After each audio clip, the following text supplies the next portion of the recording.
Shalom bien-aimés dans le Seigneur, peuple de Dieu. Merci pour votre présence, merci de nous suivre. Nous sommes aujourd'hui pour pouvoir parler sur la destinée. Et nous sommes ravis que vous êtes en train de nous suivre, vous êtes en train de souscrire et de partager aussi cette vidéo avec les autres pour la propagation de la bonne nouvelle. Éternel, bénis ces moments. Viens nous instruire, viens nous bénir pour ta gloire. Dans le nom puissant et glorieux de Jésus, nous avons ainsi prié. Amen. Ravi de vous retrouver pour ce nouveau numéro sur l'enseignement, sur la destinée, les 9 escaliers pour atteindre le sommet. Nous avons eu le temps de pouvoir introduire ce message et nous avons bien aimé, par la grâce de Dieu, parler sur le premier point que nous sommes en train d'enseigner. Nous sommes limités sur Jean chapitre 5, j'allais dire. Jean chapitre 5, le verset 19 et le verset 20, où nous avons vu ce qu'un fils peut faire. Nous lisons à nouveau. Jésus reprit donc la parole et leur dit, en vérité, je vous l'ai dit, le Fils ne peut rien faire de lui-même. Il ne fait que ce qu'il a vu, ce qu'il voit faire au Père. Et tout ce que le Père fait, le Fils le fait pareillement. Car le Père aime le Fils et lui montre tout ce qu'il fait. Et lui montrera des œuvres plus grandes que celles-ci. Un père est là comme un coach. Il entraîne son fils. Il montre son fils comment est-ce que les choses se font. Par la prière, par l'évangélisation, par l'intercession, par la vie de sanctification, la vie de sainteté. Le Père est là pour enseigner son fils. Dieu est prêt pour élever les gens qui sont prêts d'être soumis sous l'autorité de quelqu'un. Tu ne peux pas vivre sans une autorité sur toi. Sinon, tu risqueras de faire des dégâts. Dieu, pour t'amener sur ta destinée, pour atteindre le sommet, Dieu te mettra à côté d'une autorité. Pour que cette personne puisse avoir l'influence positive dans ta vie, pour te corriger, pour te châtier, pour te redresser et pour, bien aimé, te corriger. Qui que tu sois, tu auras toujours besoin d'être sous l'autorité de quelqu'un. C'est pourquoi Jésus a recruté des gens qui étaient soumis chaque fois, le soir ou pendant la journée, sous son autorité. De la pêche au service de l'impôt. Parce qu'il savait que ces hommes sont soumis là où ils sont et ils seront aussi soumis chez moi.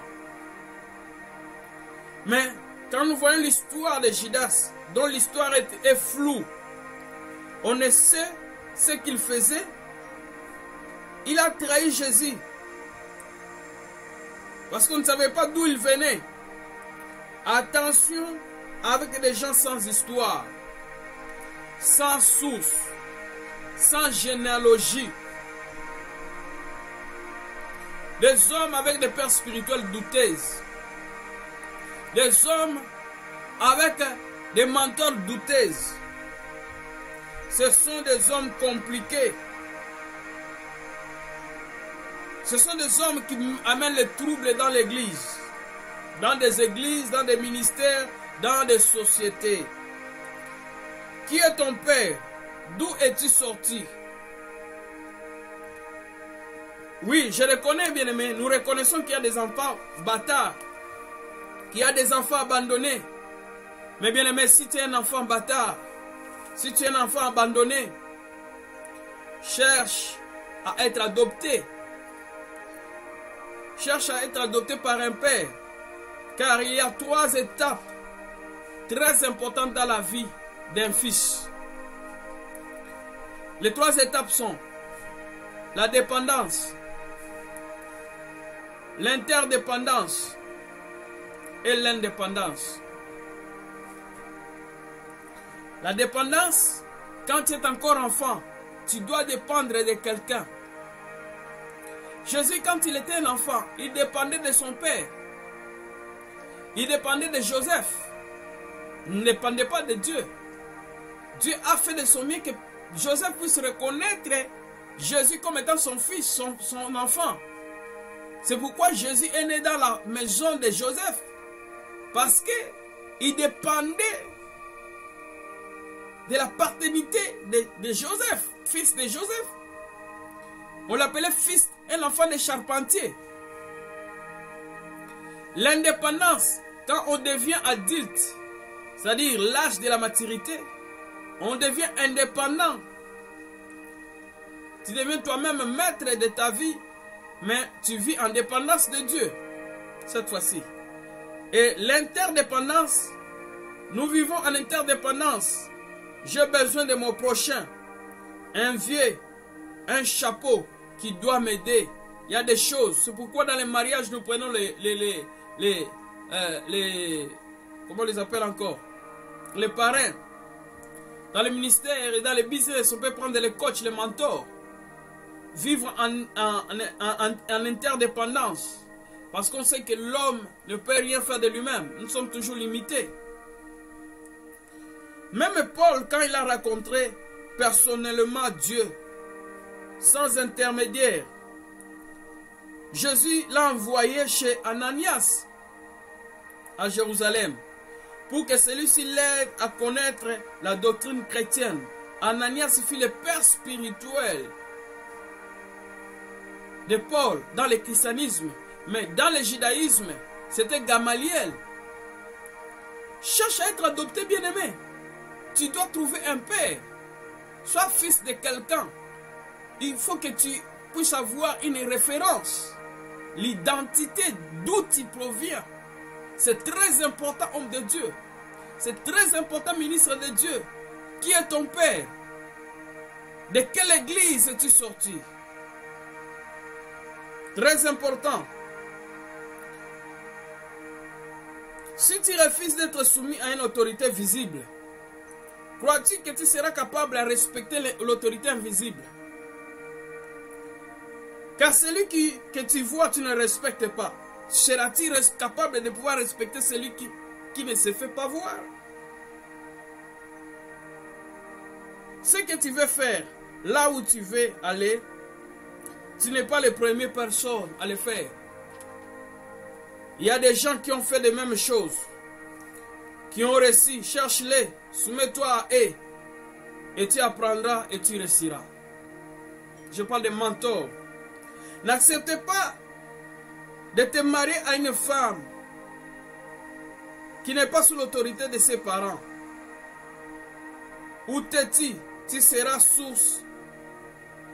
Elle sera source de problèmes. Même un homme qui n'a pas l'autorité de ses parents, qui ne respecte pas l'autorité de ses parents, sera un problème pour toi. C'est pourquoi la Bible dit, dans Proverbe chapitre 20, verset 20, Proverbe 20, verset 20, la Bible dit, l'homme qui maudira son père ou sa mère, sa lampe s'éteindra au milieu des ténèbres. Épouse une femme soumise comme Rebecca, Rachel, Léa, Sarah, Abigail, Élisabeth, Marie. Elle sera une femme soumise et une bénédiction, une solution pour toi, un bonheur pour toi. Même les apôtres, avant qu'ils soient les apôtres, ils ont été premièrement des disciples. C'est-à-dire des élèves soumis à un maître. Qui est ton maître? Qui est ton père? Disciple veut dire discipline. Tu ne peux pas être un disciple. Un fils doit être discipliné. Des gens disciplinés, c'est aussi le caractère d'un fils. Un fils discipliné dans les pensées, dans les sentiments, dans ses émotions, dans sa langue. Ses yeux, ses oreilles sont disciplinés. Dieu travaille. Dieu travaille toujours avec des hommes disciplinés. Avec des hommes qui ont cette grâce d'être appelés les disciples, les fils de. De qui es-tu fils? De qui es-tu fils? Hébreux chapitre 12, verset 7. Hébreux 12, verset 7, bien-aimés dans le Seigneur. Nous allons devoir écouter la parole de Dieu.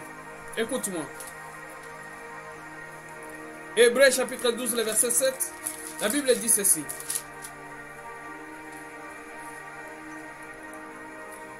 Supporte le châtiment, c'est comme des fils que Dieu vous traite. Car quel est le fils qu'un père ne châtie pas? Un fils, Dieu nous traite comme des fils. Et si ton père t'aime, qui aime bien châtie bien. Si ton père te châtie parce qu'il t'aime. Si ton père ne te châtie pas, c'est-à-dire qu'il ne t'aime pas. Et la Bible dit, quel est ce fils-là que le père ne châtie pas?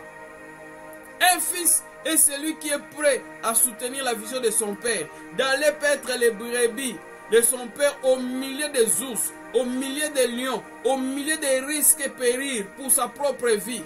Il accepte de risquer pour son père. Voilà les caractéristiques d'un fils. Un fils, c'est Jésus qui accepte de donner sa vie pour son père.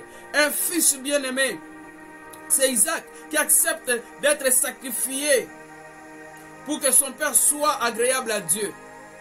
Tant que tu n'es pas encore prêt à te donner pour accomplir la vision de ton père, je t'assure, bien-aimé, tu n'accompliras jamais la vision de Dieu. Avant d'accomplir la vision de ton père, de Dieu, tu dois accomplir la vision de ton père. C'est ce qui s'est fait avec David. Il a accompli la vision de son père. Il fit, bien-aimé, berger des troupeaux de son père. Dieu a vu comment est-ce qu'il était fidèle à son père. Le service rendu à son père. Dieu s'est dit, ah, si David peut paître les brebis de son père, il peut donner sa vie pour les brebis de son père. C'est-à-dire que quand moi je lui donnerai mes brebis à moi, David prendra soin de mes brebis. Ça a marqué le cœur de Dieu. Tu ne peux pas atteindre, bien-aimé, ta destinée, ou tu ne peux pas atteindre le sommet sans, bien-aimé, accepter de te sacrifier. Le sacrifice est très important. Car ce que tu fais pour les autres, l'Éternel le fera aussi pour toi. Es-tu prêt à perdre le temps pour ton père? Es-tu prêt à prendre les risques de la mort pour la vision de ton père, de ton patron? Car Isaac, Christ ont pris les risques. Es-tu prêt pour risquer ta vie pour que la vision du Père se réalise? Là, l'Éternel des armées te regarde aussi comme il a regardé David. Il a dit vraiment, celui-ci s'est sacrifié pour son père, il sera aussi capable de se sacrifier pour moi. Bien-aimé, on ne se moque pas de Dieu, ce que l'homme aura semé, il les moissonnera. Sois serviteur d'Élie. Comme Élisée, tu deviendras, bien-aimé, plus puissant que Élie lui-même. Élie a fait 8 miracles, mais Élisée en a fait 16. Tout fils cherche à comprendre la vision de son père. Isaac dit à son père, je vois les faits, je vois les faits, je vois les bois, mais où est l'agneau, où est l'animal qui sera offert en holocauste? Un fils ne combat pas la vision de son père, mais il comprend la vision et le soutient. Il soutient ses visions, il soutient la vision, car s'il combat la vision de son père, il combat sa propre destinée, il combat son héritage. Sache-le, bien-aimé, là où ton père se limite, c'est là où ton histoire commence. Si tu ne comprends pas la vision de ton père, demande-lui l'explication. Si j'ouvre sur la parenthèse pour dire au père que vous devez avoir des dialogues francs avec les gens que tu considères comme étant des fils. Car les enfants, David, non, Abraham, quand il est monté avec ses serviteurs, avec son fils, les serviteurs sont restés, bien aimés, au bas,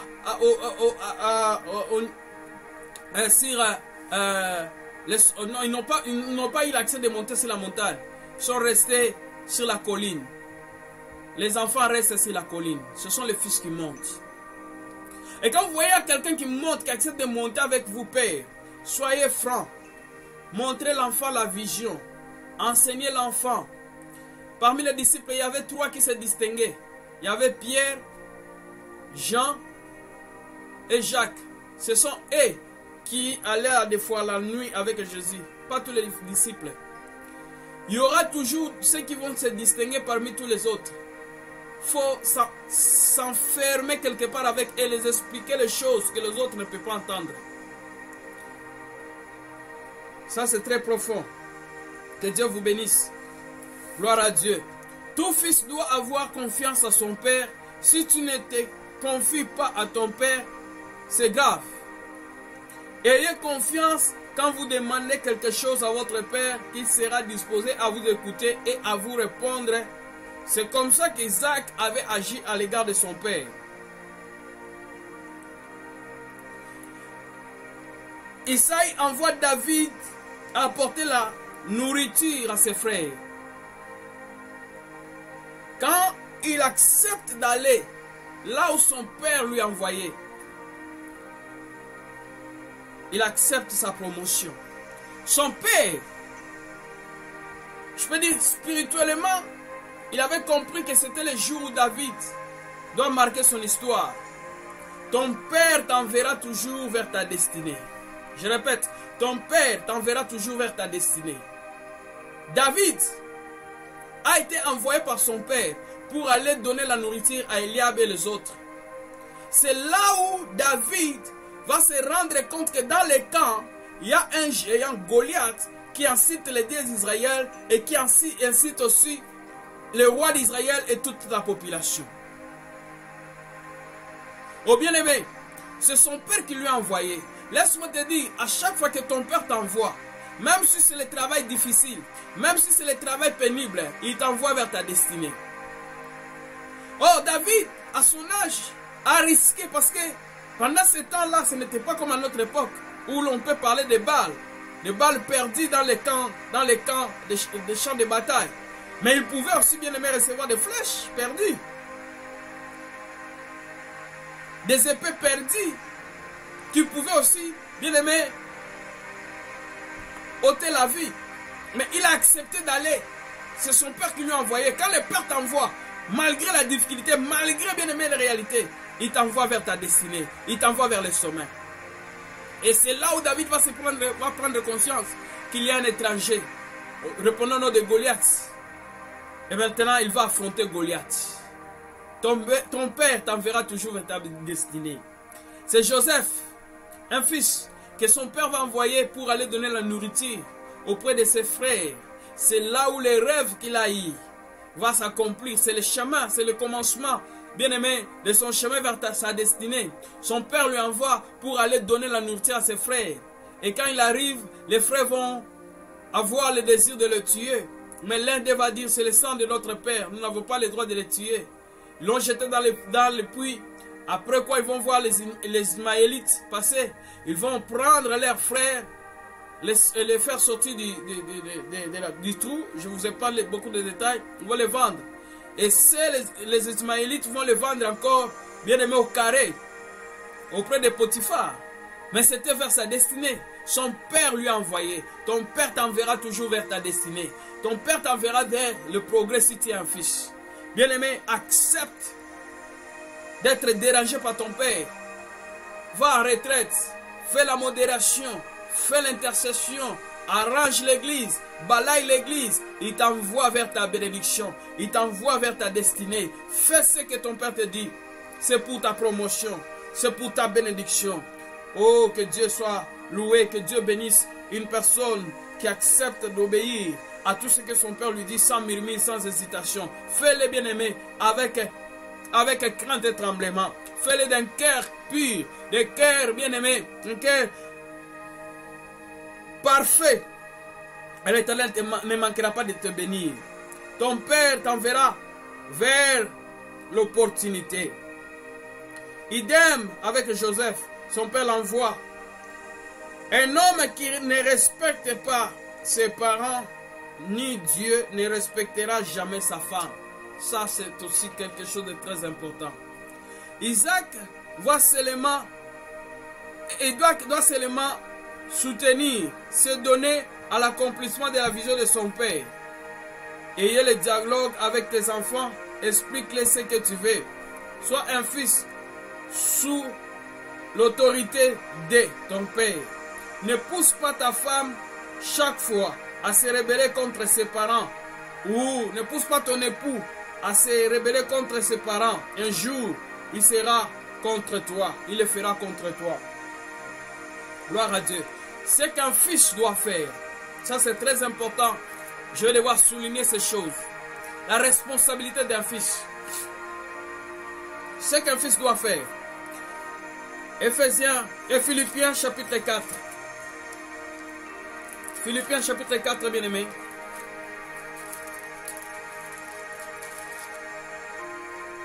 Philippiens chapitre 4, verset 9. Ce que vous avez appris, reçu et entendu de moi, et ce que vous avez vu de moi, pratiquez-le, et le Dieu de paix sera avec vous. Ce que le fils doit faire, premièrement, le fils doit apprendre. On ne peut pas sauter des étapes. L'homme n'extériorise que ce qu'il a appris. Tu ne peux pas devenir maître si tu n'as pas été élève. Si tu n'as pas appris auprès de quelqu'un. Il y a des choses que tu ne peux pas, bien aimé, échapper. Sois capable d'apprendre là où tu es. Apprends à prier. Apprends à lire la Bible. Apprends à jeûner. Apprends à craindre Dieu. Apprends, bien-aimé, à te sanctifier. Apprends à te consacrer à Dieu auprès de ton Père. Tu dois apprendre ces choses auprès de ton Père. Si tu ne comprends pas, pose-lui la question. Père, je n'arrive pas à mener une vie de sainteté. Je n'arrive pas à mener une vie de consécration. Je n'arrive pas à me tenir sobre pour Dieu. Qu'est-ce que je dois faire? S'il y a un problème spirituel, ton Père priera pour toi. Apprenez ces choses. Sois un élève. Viens te dépouiller pour apprendre. Ne viens pas avec l'orgueil d'un homme ayant la connaissance de tout. Mais sois un élève là où tu es. Dieu a amené Jérémie auprès d'un potier pour apprendre. Pour que Dieu puisse apprendre à Jérémie que moi, ton Dieu, je suis comme le potier. Je donne la forme à tout ce que je veux. Dieu a appris ça à Jérémie au travers d'un potier. Dieu a appris à Moïse l'administration chez Jéthro, qui fut un serviteur des mendiants, sacrificateur des mendiants plutôt. Sacrificateur des mendiants, mais il a appris à Moïse, sacrificateur de Dieu vivant, l'administration. Apprends, tu dois apprendre, bien-aimé. Accepte d'apprendre. Ne sois pas Melchisedec qui connaît tout. Christ a appris à baptiser chez Jean-Baptiste. Élisée a fait des choses exactement comme il a vu Élie faire. Pierre a fait les choses comme Christ les faisait. Qui est ton maître? De qui es-tu fils? Tu reçois les instructions auprès de qui? Oh, je suis un fils généraliste, je prends près de... Non, il doit y avoir quelqu'un qui doit avoir l'œil sur toi. Tu peux avoir plusieurs maîtres, mais un père spirituel. Apprends que tu sois préparé, car quand l'opportunité raconte la préparation, bien aimé, il y a des exploits. Je le répète, quand l'opportunité raconte la préparation, il y a des exploits. Dieu est le Dieu à telle enseigne que sa grandeur est plus grande et cela nous échappe. Mais il y a des gens qui connaissent Dieu, qui vont apprendre sur les choses de Dieu. Élisée a fait ce qu'il a vu auprès d'Élie. devant le Jourdain. Samuel a fait ce qu'il a vu Élie faire. Deuxième responsabilité, c'est la responsabilité de recevoir. Deuxième responsabilité est la responsabilité de recevoir. Un fils doit être prêt à recevoir l'instruction auprès de son père et faire exactement comme son père lui ordonne de faire. Proverbe chapitre 1er jusqu'au verset 10. Proverbe, gloire à Dieu, chapitre 4, la Bible dit: écoutez mes instructions, écoutez mes fils, l'instruction d'un père, soyez attentifs pour comprendre la sagesse. Car je vous donne les bons conseils, ne rejette pas mon enseignement.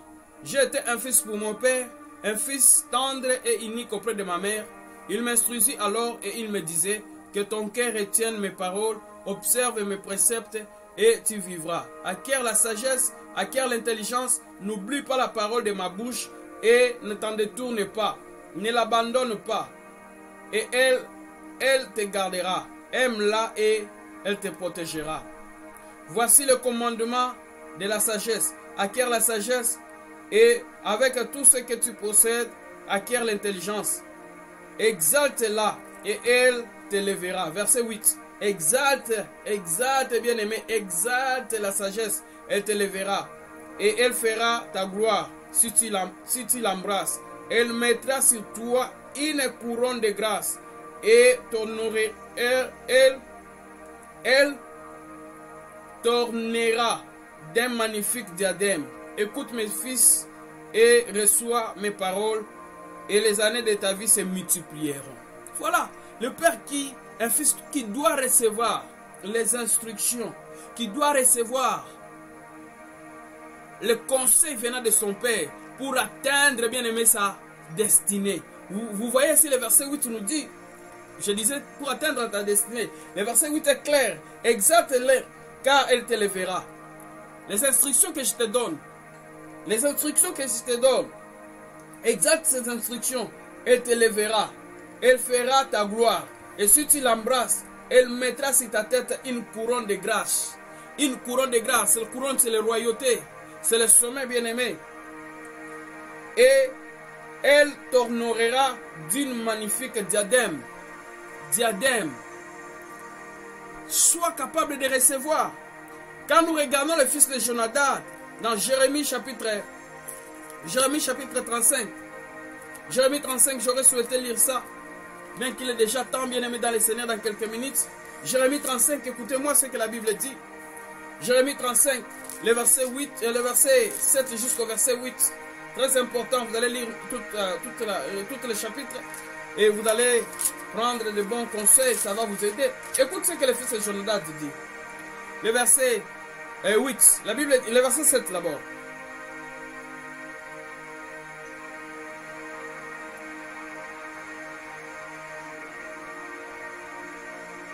Verset 6. Mais il répondit: nous ne buvons pas du vin, car Jonadab, le fils de Réka, notre père, nous a donné cet ordre. Vous ne boirez jamais du vin, ni vous ni vos fils. Vous ne bâtirez point de maison, vous ne sèmerez aucune semence, et vous ne planterez point de vignes, et vous n'en posséderez point, car vous habiterez sous des tentes toute votre vie, afin que vous viviez longtemps dans le pays où vous êtes étrangers. Nous obéissons à tout ce que nous avons appris, tout ce que nous a prescrit Jonadab, le fils de Réka, notre père. Et nous ne buvons pas de vin pendant toute notre vie, nous, nos femmes et nos fils, car nous ne bâtissons point de maison pour nos demeures, et nous ne possédons ni vignes, ni champs, ni terre ensemencée. Gloire à Dieu. Bien-aimés, vous voyez, ils ont reçu les instructions de leur père et ils ont gardé ces instructions de génération en génération. Tu ne peux pas atteindre les sommets en restant un fils qui ne veut pas apprendre, et deuxièmement, tu ne veux pas recevoir les instructions. Tu dois apprendre les choses. Tu dois recevoir les instructions. Et ces instructions, bien-aimés, vont t'aider à pouvoir remporter la victoire. Bien-aimés, nous avons besoin d'avoir la tête. Nous avons besoin d'avoir la tête. La tête, c'est notre Père. La tête, c'est notre leader. La tête, c'est ton Père. Vivre sans la tête, c'est être un homme mort. Que Dieu soit loué. Nous allons nous retrouver à la prochaine numéro. Je vais devoir prier. Éternel, bénis mon frère, bénis ma sœur à atteindre sa destinée. Aide mon frère, aide ma sœur à être un bon fils à son Père. Et que son obéissance lui accorde la grâce d'atteindre la destinée. Dans le nom de Jésus. Je prie pour tous ceux qui sont malades. Là où tu es, reçois la guérison. Je prie pour tous ceux qui ont des problèmes. Là où tu es, que Dieu te donne la solution. Je prie pour tous ceux qui sont envoûtés. Que Dieu te délivre. Reçois la délivrance. Et que la main de Dieu te localise. Progresse et sois béni au nom de Jésus. Que Dieu vous bénisse. À la prochaine numéro. Tenez à ce que, bien-aimés, vous puissiez souscrire. Et faites de votre mieux à cliquer pour recevoir les notifications à chaque fois que nous allons mettre une nouvelle vidéo. Que Dieu vous bénisse. Prenez soin de vous. Bye.